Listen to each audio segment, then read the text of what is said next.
After 23 years, players have finally found a way to get the Triforce in The Legend of Zelda Ocarina of Time. Not only that, but they've restored countless other beta elements and tied it all together with its own dialogue, plot devices, and cut content to create a unique version of Ocarina of Time that we will never get to play. The way they did it is nothing short of amazing. Here is the story of The Legend of Zelda Ocarina of Time Triforce Present.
First, let's go back.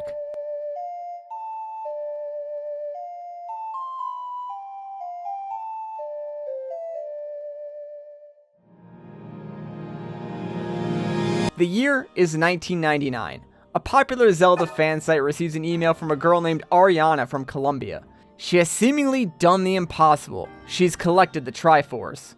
At this point, it's been speculated that the Triforce was obtainable in the game. Screenshots from the beta showed Link obtaining the 3 golden triangles earlier in development, and the embossed outline of the Triforce on the item screen led players to believe it was still somehow possible to get the Triforce. Rumors spread far and wide via word of mouth and primitive internet boards, but no one ever had any real proof. That was until Ariana provided a series of screenshots and claimed to be the first ever person to collect the legendary Triforce. Over the next few weeks, Ariana would drip-feed hints and steps required to obtain the Triforce. These included finding and talking to Gebora as young Link, learning a new song called the Overture of Sages, and playing that song in front of the Master Sword before pulling it to be teleported to the Temple of Light, where after a small maze, Robber the Sage would show you to the Triforce. Although, according to Ariana, you would unfortunately not be allowed to actually collect it. However, people began to find cracks in Ariana's story, and after several more weeks, she admitted that it was a hoax. The post lives on in infamy as one of many Ocarina of Time rumors of the late 90s and early 2000s, right up there with things like melting the ice in Zora's domain, using the Song of Time to beat the Running Man, and finding the Unicorn Fountain. But what if these weren't just rumors? What if they were all real? And I mean everything. The Unicorn Fountain, melting the ice in Zora's domain, beating the Running Man, the Overture of Sages, obtaining the Triforce, all of it. What if it was all real? Debuted at the 2022 Summer Games Done Quick Speedrun Marathon, a unique tool-assisted speedrun, or TAS, was shown off. It utilized a glitch found in 2019 called Stale Reference Manipulation, or SRM, as well as another glitch called Arbitrary Code Execution, or ACE. In layman's terms, these two glitches combined allow users to take total control over the game and even reprogram it on the fly. This allows them to, with the help of specialized hardware like TASBot, to rewrite the game and even inject new elements into it on the fly. TASBot in this example can use the controller ports on the Nintendo 64 to change and modify the code while it's running and inject new code directly into the game. Over the course of this run, TaskBot inputs around 2 million button presses at superhuman speed to execute the code that's required to pull this off. Normally, these glitches would be used to skip massive portions of the game and are what allow speedruns of Ocarina of Time to be completed in under 4 minutes. Yes, you can literally beat Ocarina of Time in the amount of time that you've been watching this video. However, there's nothing stopping you from using these glitches to, say, add more content to the game. Now, this run was nothing short of incredible and gives a brief look into the Ocarina of Time that could have been. The beginning of the run is nothing visually interesting. Ocarina of Time has a lengthy opening that can't be skipped. However, this is probably the most important part of the run because this is where both SRM and Ace are set up. While it looks like the player is just doing seemingly random movements, it's all part of a complex setup that, after around 12 minutes, leads to this. Accessing a developer debug menu that is a leftover piece from the game's development. The menu allows you to change and modify all of Link's attributes like health, magic, items, etc., etc. With this, the runner gives Link all of the items that he needs to complete the run before spawning in the R-Wing from Star Fox 64. Most people are familiar with this piece of beta content. The reason the R-Wing is on the retail cart from Ocarina of Time is because during development, the team wanted a way to test the physics for one of the bosses, Volvagia.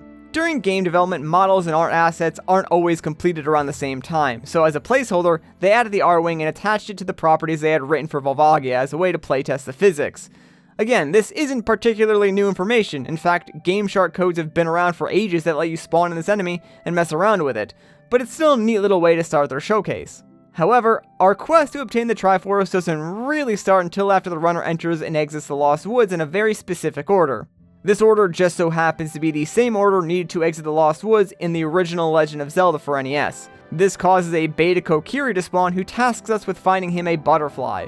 There's data left on the card for Ocarina of Time that includes a model, textures, and pointers to the fact that at one point in development, a butterfly was something that Link could capture in an empty bottle.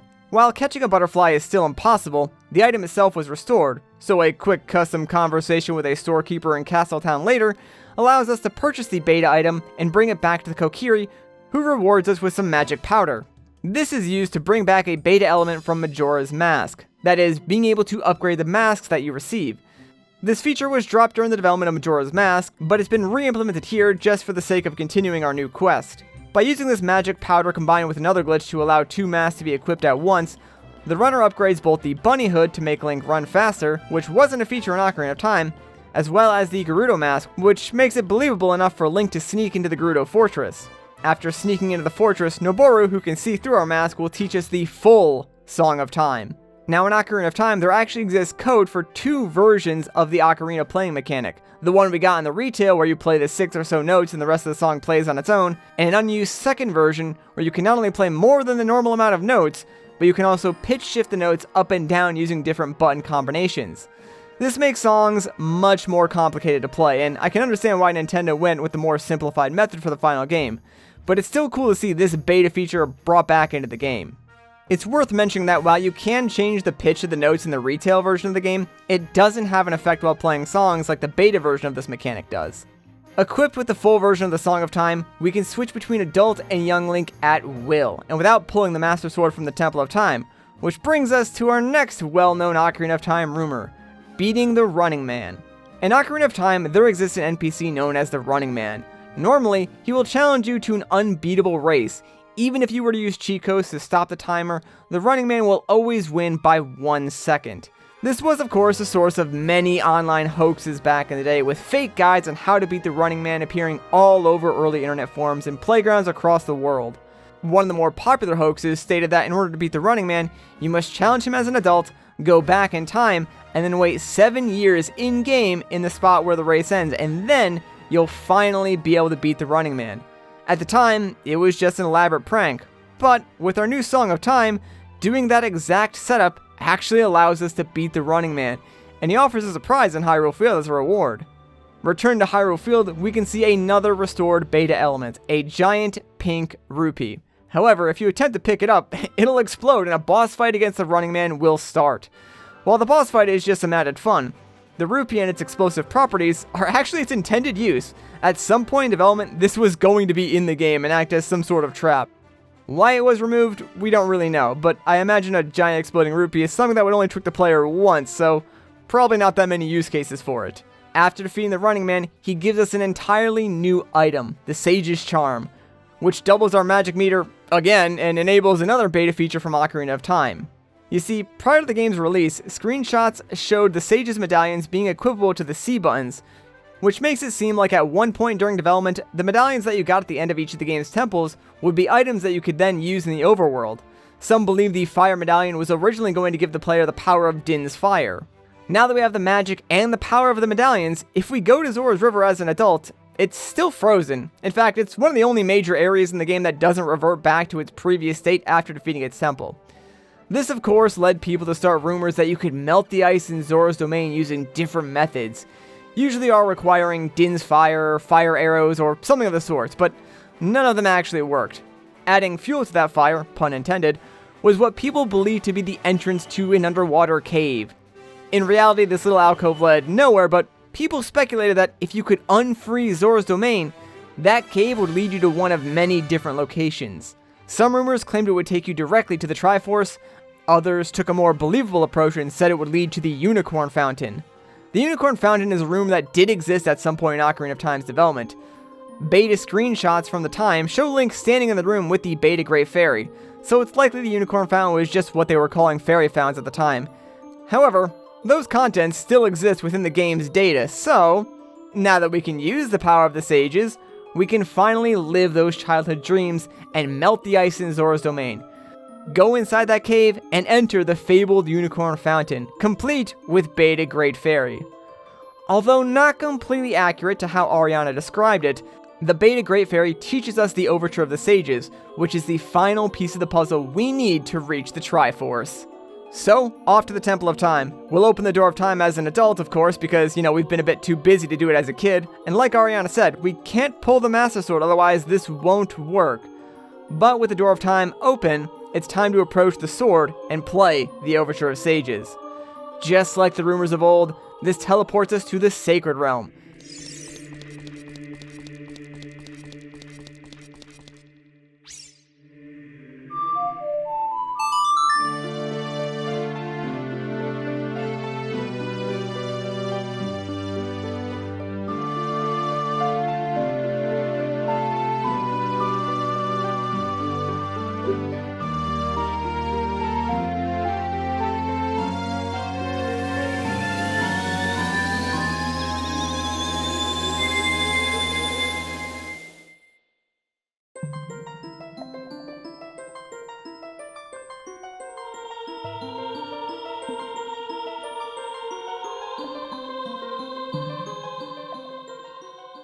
Here, we get to have a short chat with all of our friends, Rauru, the other sages, and of course, Sheik.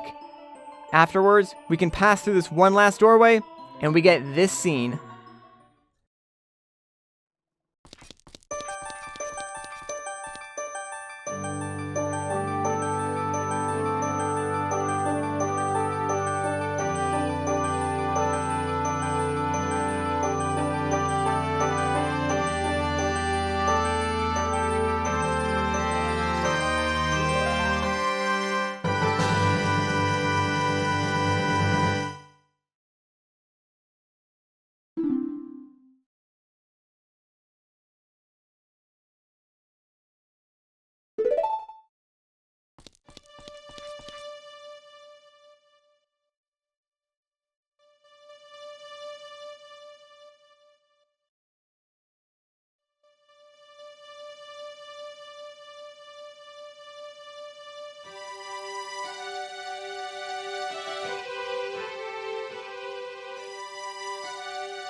to see this.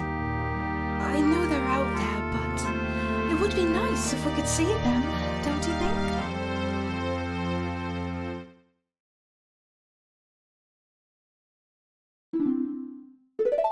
Look!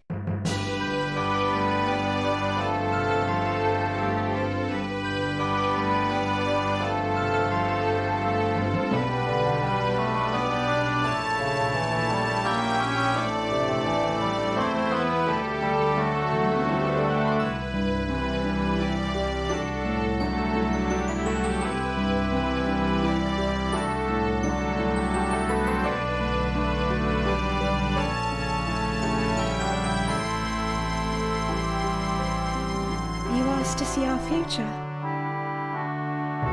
Here it is.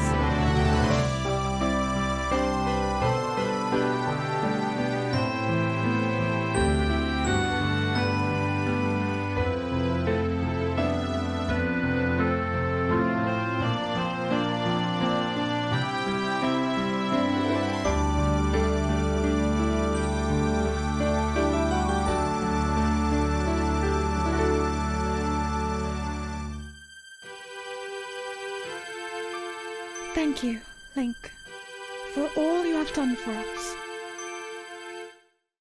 ゼルダ姫、ありがとう。一緒に未来を作りましょうか。